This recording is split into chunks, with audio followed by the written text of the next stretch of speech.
Hello students. बच्चों, आज हम लोग साइंस में फिजिक्स के बहुविकल्पीय प्रश्नों को हल करने वाले हैं, मल्टीपल चॉइस क्वेश्चंस को। और आप लोग जैसा कि जानते हैं कि न्यू एजुकेशन पॉलिसी आई है, उसमें 20 क्वेश्चंस जो होंगे वो बहुविकल्पीय होंगे, ऑब्जेक्टिव टाइप होंगे, जिनको आपको OMR सीट में फिल करना होगा। ठीक है, तो बहुत ही अच्छा कलेक्शन मैंने 20 क्वेश्चंस का तैयार किया हुआ है। आइए स्टार्ट करते हैं। क्लास 10th का है ये, प्रकाश का परावर्तन तथा अपवर्तन।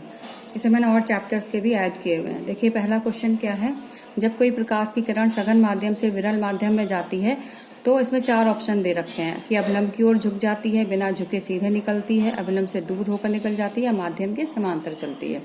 ठीक है, तो आप लोग जानते हैं कि जो डेंस मीडियम होता है उसके पार्टिकल्स जो होते हैं बहुत पास पास मूव करते हैं, और जो रेयर मीडियम होता है यानी जो बहुत ही विरल माध्यम होता है उसमें जो पार्टिकल्स होते हैं वो दूर दूर होते हैं। ठीक है, तो क्या होगा ना कि जब कोई किरण डेंस माध्यम से विरल माध्यम में जाएगी तो अवलंब से दूर होकर निकल जाती है। ठीक है, इसको आप याद करने का तरीका है एक मेरे पास कि आप जब ट्रैफिक में होते हैं, ट्रैफिक में चलते हैं ना, तो सारे व्हीकल्स और जितनी बाइक्स होती है सब पास पास हो जाते हैं, सट करके चलते हैं बिल्कुल। ठीक है, तो मान लीजिए वो डेंस मीडियम हो गया। ठीक है, और इसके अपोजिट में अगर आपको रास्ता खाली मिलता है, ठीक है, तो वहां पर जो भी व्हीकल्स होते हैं सब दूर दूर चलते हैं। ठीक है, तो इससे आप इसको लर्न कर सकते हैं और आपको कभी भी लाइफ में इसको आप भूल नहीं पाएंगे कि जब कोई रे है ना सघन से विरल में जा रही है तो वो क्या होगी, अवलंब से दूर हट जाएगी, क्योंकि इसमें पार्टिकल सब दूर दूर हैं। ठीक है, तो इसका ऑप्शन सी करेक्ट हो जाएगा, अवलंब से दूर होकर निकल जाती है। इसी तरह सेकंड क्वेश्चन है, किसी व्यक्ति को अपना पूरा प्रतिबिंब देखने के लिए किस लंबाई का दर्पण लेना होगा। तो मान लीजिए आपकी हाइट जो है ना वो 5 फीट है, तो उसका आधा 2.5 फीट का लेना होगा, यानी व्यक्ति की लंबाई का आधा। यानी अब आपको पूरा इमेज अगर देखना है, जो आपकी हाइट है उसकी आधी लंबाई का आपको क्या लेना है, मिरर लेना होगा। ठीक है, तो इसका डी ऑप्शन करेक्ट हो जाएगा। इसके बाद देखिए, यदि किसी आपतित किरण का आपतन कोण 45 डिग्री हो तो परावर्तन कोण क्या होगा। तो आपने पढ़ा हुआ है कि क्या होता है कि जो आपतन कोण होता है और परावर्तन कोण जो होते हैं वो बराबर होते हैं। मान लीजिए ये आपतन कोण हो गया अवलंब के साथ में 45 डिग्री, तो परावर्तन के नियम के अनुसार आपतन कोण और परावर्तन कोण क्या होते हैं, बराबर। तो ये भी परावर्तन कोण कितना हो जाएगा, 45 डिग्री। इसी तरह से देखिए, वाहनों में पश्च दृश्य दर्पण के रूप में प्रयुक्त किया जाता है। यानी कि जो साइड मिरर होते हैं उसमें हम पीछे का दृश्य यानी पीछे के जो व्हीकल्स आ रहे हैं उनको हम देखने के लिए जो साइड में मिरर लगे रहते हैं वो कौन से होते हैं। तो ये आप लोग मुझे ना कमेंट बॉक्स में बताएंगे। इसके बाद है आपका गोलीय दर्पण की वक्रता, त्रिज्या तथा फोकस दूरी में क्या संबंध है। तो F = R/2, यानी जो फोकस दूरी होती है वो वक्रता त्रिज्या की आधी होती है। इस पर न्यूमेरिकल्स भी हैं आपके। इसके बाद है आपका दो माध्यमों के सीमा पृष्ठ पर एक प्रकाश की किरण लंबवत आपतित होती है तो अपवर्तन कोण क्या होगा। तो इसमें अपवर्तन कोण आपका 0 डिग्री हो जाएगा। ठीक है, लंबवत आ रही है वैसे ही सीधी निकल जाएगी। अवतल लेंस द्वारा सदैव कैसे प्रतिबिंब बनते हैं, तो ये भी आपको मुझे किसमें बताना है, कमेंट बॉक्स में बताना है। ठीक है, क्योंकि ये इजी क्वेश्चन है और ये आपको पता होना चाहिए। नेक्स्ट है, एक उत्तल लेंस की क्षमता है जो +2d है, तो इसकी फोकस दूरी क्या होगी। तो इसके लिए हम इसको सॉल्व कर लेंगे।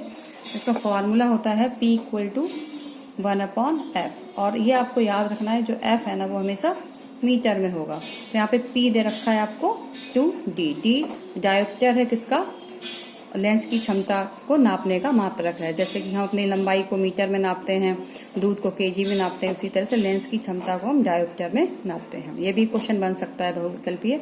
तो देखिए यहाँ P2 दे रखा है, तो 1/f, यहाँ से हम इसको क्रॉस ले जाएंगे इधर, तो f हो जाएगा 1/2, ये हो जाएगा 0.5 मीटर। इसको अगर आपको सेंटीमीटर में करना 100 से मल्टीप्लाई कर देंगे, 0.5 × 100 = 50 सेंटीमीटर। तो इसमें ये वाला ऑप्शन करेक्ट हो जाएगा। इसी तरह से देखिए, उत्तल दर्पण द्वारा वस्तु का प्रतिबिंब कैसा बनता है। ठीक है, ये क्वेश्चन भी आप मुझे ना कमेंट बॉक्स में बताएंगे।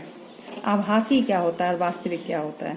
ठीक है, ये भी आप मुझे कमेंट बॉक्स में बताइएगा कि वास्तविक प्रतिबिंब क्या होते हैं और आभासी प्रतिबिंब क्या होते हैं। इसके बाद आपका जो नेक्स्ट चैप्टर था, चैप्टर 11, उससे मैंने कुछ क्वेश्चंस ले लिए, मिक्स करके लिए, जिससे आपकी प्रैक्टिस हो जाए। नेत्र लेंस कैसा होता है, ठीक है, तो ये भी आप मुझे कमेंट बॉक्स में बताएंगे। स्वस्थ नेत्र के लिए स्पष्ट दृष्टि की न्यूनतम दूरी या दूर बिंदु क्या होता है, 25 सेंटीमीटर। इसको आपको तो लर्न ही करना है। इसके बाद दूरदृष्टि दोष पीड़ित व्यक्ति अपने चश्मे में प्रयुक्त करता है। तो दूरदृष्टि दोष क्या होता है? दूरदृष्टि दोष में जो रेटिना पे प्रतिबिंब बनना चाहिए था, जो आपका आंख था ना, उसमें जो रेटिना पे बनना चाहिए था, मैं इसमें समझा देती हूँ कि ये रेटिना था सपोज, ठीक है, यहाँ पर आपका कहीं प्रतिबिंब बनना चाहिए था, ठीक है, यहाँ पे लेंस था आपका, यहाँ कहीं प्रतिबिंब बनना चाहिए था, और यहाँ पे बनकर ना यहाँ कहीं बन रहा है, यानी कि दूर चला गया, इसीलिए इसको बोलते हैं दूरदृष्टि दोष। यहाँ बन रहा है, अब क्या करना है हमें, इसको यहाँ पर लाना, तो उसके लिए हमें कौन सा लेंस यहाँ पे लगाना पड़ेगा, ठीक है, इसके पहले मतलब अपनी जो नेत्र लेंस से उससे पहले यहाँ पर कौन सा लेंस लगाना पड़ेगा जिससे कि प्रतिबिंब यहाँ पे बन जाए, ठीक है। तो ये आपका दूरदृष्टि दोष, इसको भी आप मुझे कमेंट बॉक्स में बताएंगे। जब श्वेत प्रकाश प्रिज्म से होकर गुजरता है तो सर्वाधिक विचलन होता है। तो आपको पता है कि श्वेत प्रकाश जो है ना, 7 रंगों से मिलकर के बना होता है, ठीक है। ये 7 रंग कौन कौन से होते हैं?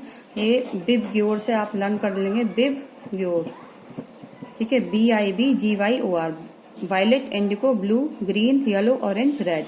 तो देखिए ये डिक्रीजिंग ऑर्डर है इसके जो कलर की फ्रीक्वेंसी होती है उसका, मतलब जो आपका बैगनी रंग होगा सबसे ज्यादा फैलता है, सबसे ज्यादा प्रकीर्णन जो होता है वो होता है बैगनी रंग का, सबसे कम किसका होता है? रेड का। इसीलिए आपको एक क्वेश्चन पूछा जा सकता है कि सिग्नल्स जो होते हैं वो रेड ही क्यों बनाए जाते हैं, रेड लाइट के, ठीक है। तो इसलिए क्योंकि जो रेड कलर होता है सबसे कम फैलता है, मतलब दूर से भी आपको ये कलर दिख जाएगा, ठीक है। तो बैगनी रंग का जो विचलन होगा सबसे ज्यादा होगा, ठीक है। और उल्टा भी आ सकता है, सबसे कम किसका होता है? तो रेड का। मानव नेत्र जिस भाग पर किसी वस्तु का प्रतिबिंब बनाते हैं, आपको पता है कहाँ पर बनाते हैं? रेटिना पर। रेटिना का दूसरा नाम दृष्टि पटल भी है, ठीक है। इसके बाद कुछ क्वेश्चंस मैंने और लिए हुए हैं, ये आपके विद्युत धारा आवेश, विद्युत आवेश का मात्रक, ये फैक्चुअल क्वेश्चन है, इनको आपको लर्न ही कर लेना। कूलाम इसका मात्रक होता है, फॉर्मूला Q=IT, उससे कर सकते हैं, ठीक है।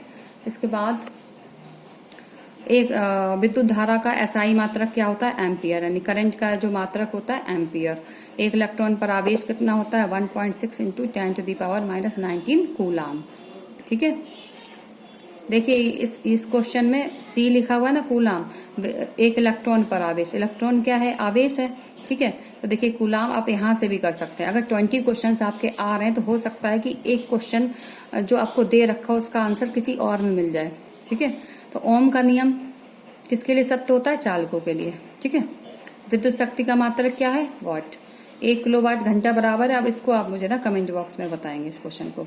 तो ये आपके बच्चों 20 क्वेश्चंस थे जो कि एग्जाम के पॉइंट ऑफ व्यू से बहुत ही इंपॉर्टेंट है। इनमें से आपको जरूर क्वेश्चंस मिलेंगे। और आप लोग ऐसे ही अगर वीडियो देखना चाहते हैं तो मेरे चैनल को सब्सक्राइब कर लें और इस वीडियो को शेयर कर दें, जिससे कि जो और बच्चे हैं ना उनको भी इसका फायदा मिल सके, उनके भी अच्छे मार्क्स आ सके एग्जाम में। Okay, thank you.